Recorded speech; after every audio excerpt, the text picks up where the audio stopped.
Magandang hapon. Welcome sa Lotto Result Today PH. Narito ang mga resulta para sa 5 PM draw, February 3, 2026.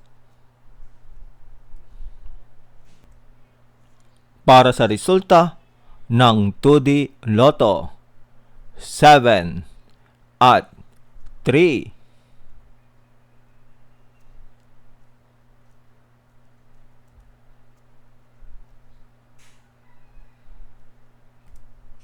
Para sa resulta ng 3D Lotto, 4, 0 at 9.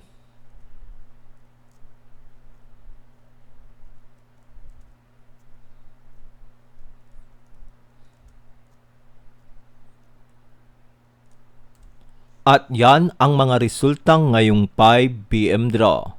Para lagi kang updated sa mga Lotto draw result, mag-like and subscribe. Maraming salamat po sa panonood.